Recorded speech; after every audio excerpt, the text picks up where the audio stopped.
James. He has entered the league's health and safety protocols. He did not play in the Lakers' 117-92 win over the Kings on Tuesday night. It is expected that he will miss several games, sources telling our Adrian Wojnarowski. Now, keep in mind, LeBron had already missed 11 games this season with an ab injury, the team going 4-7 during that stretch. The Lakers currently 8th in the West at 12-11. Here's Frank Vogel on the Kings. It's a huge loss. It's disappointing. We just want the best for him right now. That's where our thoughts are. And, we have a next man up mindset. It's an 82-game season. You're going to deal with guys being in and out of the lineup. We've been out without him already this season. I feel like we're further along with our cohesiveness now than we were the first time he went out with his ab strain. And you got to come in and compete and get a W tonight. Oh, boy. NBA champion Kendrick Perkins joining us. Big Perk, always good to see you, sir. I will get to you in just a second, but I'm going to start with you here, Stephen A. Is it time for panic time for the LeBron and the Lakers? I'm almost there. And I would tell you it would basically be by default because of what I've seen from the Warriors, and we know where I stand from the Warriors, because of what we're witnessing from the Phoenix Suns. You got to get it together because it's almost at the point where you're imagining Russell Westbrook, Anthony Davis, and LeBron being what they're supposed to be and still thinking they could lose because of how good everybody else looks in terms of their willingness and ability to play together. I watched Frank Vogel last night, post-game, give himself a pat on the back because of how the Lakers, stagnant throughout the first half, came out and ran the Sacramento Kings out of the building, their own building, in the second half. And he talked about how you got to light a fire under people sometimes and all of this other stuff. Frank Vogel, you're the 27th ranked defense in the National Basketball Association. Frank Vogel is a person that has spent time as a head coach in the NBA having the number 1 ranked defense. Frank Vogel wouldn't be a coach, a head coach, that is, if it were not for his prowess as a defensive mind in the National Basketball Association. And your defense, half the time, looks like trash. Can't defend the pick and roll, can't defend pick and pops, can't do anything like that. Okay? And so when I look at it from that perspective and the fact that you're tapping yourself on the back, I'm wondering about you right now. Now, as it pertains to LeBron and health and safety protocols. The only thing I'm going to say about this, and KP, I'm going to leave it up to you, doing NBA today, being out there in L.A. Yes, I'm jealous, damn it. I wish I was there, damn it. Let me be very clear about that, instead of cold New York. But okay. Nevertheless, that's a different subject for another day. I don't want to give myself more reason to have an attitude. Let me say this. When it was announced that LeBron would be out with safety and protocols, and Swagoo and KP, especially you, KP, I'm going to come to you with this first. I'm going to end it by saying this. I'm not accusing anybody of anything. We wish LeBron nothing but the best. We hope that he's healthy the whole bit. He's a big-time fixture in this league and the whole nine. There were people writing, well, is he really vaccinated? Now, he says he is, and we got to take him at his word. But people are using him as an excuse to question the legitimacy of some professional athletes as to whether or not they are vaccinated. And if this stuff keeps popping up, you're going to hear more of those questions. And God help anybody if we find out folks are not telling the truth about being vaccinated. And I'm going to leave it at that. Floor's yours. Well, I'm going to say this. Is it time to panic? I would say no. And here's why. Russell Westbrook has elevated his game over the last 6 games. He has been playing phenomenal basketball. His turnovers are down. He's starting to look like the Russ that we have been waiting on, right? But when I look at the Lakers, it's one individual that's standing out to me. And we all know that the Lakers' ultimate goal is to win a championship. But when I look at Anthony Davis, a generational talent, in my opinion, a top 5 talent in the NBA, but he's not a top 5 player in the NBA.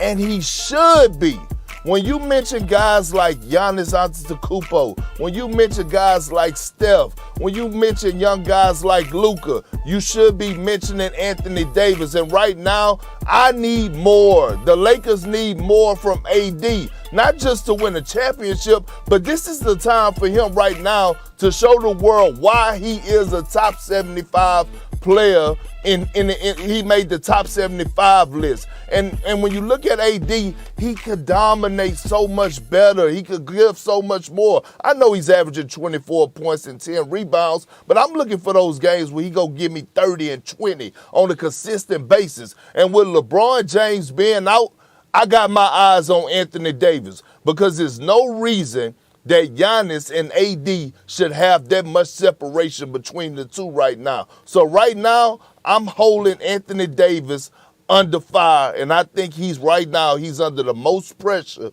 in the NBA. I know LeBron has missed games, and 23 games in now, Stephen A. They 12 and 11. Mm-hmm. Yep. And the issue we talked about before the season started was cohesiveness. And I still don't know if the Lakers knows who this offense is going to run through. And you bring up Vogel, and I lay that at the altar of his feet. Like at some point, because look, we all give the Lakers benefit of the doubt because LeBron James plays for him. Let's sit here and be honest. Before the season started, and they signed Russell Westbrook, and I was one of them, along with AD. Along with LeBron James, we all took pause because we said LeBron James plays for the Lakers. They will figure it out. All right? And to your point, KP, it's not only about AD going to get his numbers. AD going to be an all-star. He going to be one of the top players in the NBA. How impactful are those 24, though? Like, because we all can separate, right? We look at Steph last night. Stephen A. just talked about it in the first block. It was an aberration that Steph not going to shoot like that consistently. When it comes to AD, I've always had this question.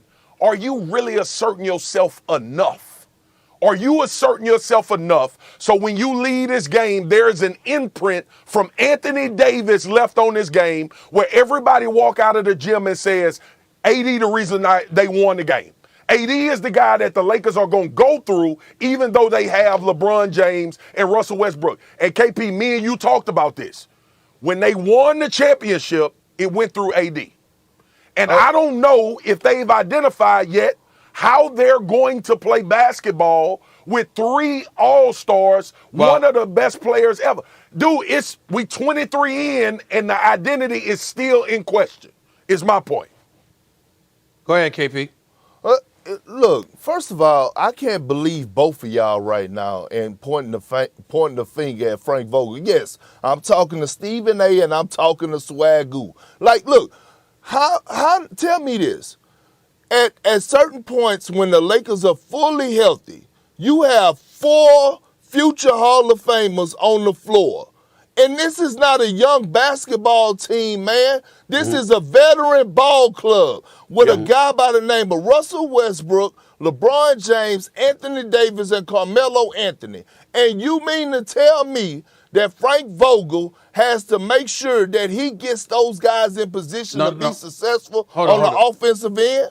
Well, first of all, I wasn't getting on Frank Vogel overall. I was just talking about the statement he made in the immediate aftermath of the game. I'm saying that ain't something to tap yourself on the back about when you've got the 27th ranked defense and your signature is defense. That's all I was saying about Frank Vogel in terms of his comments, particularly last night. But to answer your question directly, I would tell you, no, more the onus is on the players than Frank Vogel. But we understand that, KP, and you know we understand that. The point is, if things don't go awry, let's say, for example, KP, you right there in L.A. Now, I make this bet with you right now. Now, obviously, this is something that's going to cost me if I lose, because you're a big boy and you're going to like to eat. When I tell you I bet you, treat you out to dinner, it's going to cost me a lot of money to feed you. I'm going to run it up. We know you're going to run it up, right? I'm coming too, so double it up. But there's no way I would lose this bet. If the Lakers continue to look as suspect as they have looked, Frank Vogel will be gone before the season's over. But those players would still be there. And so as a result of that, we have no choice but to look at him. Now to get to the players, let's make this point, and I'm going to break this down. If you remember when LeBron first arrived in L.A., He didn't have AD. He didn't have Russell Westbrook.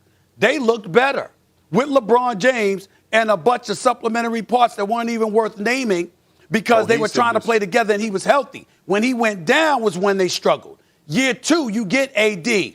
You win the chip. He's playing like a man possessed because he's finally got the best team.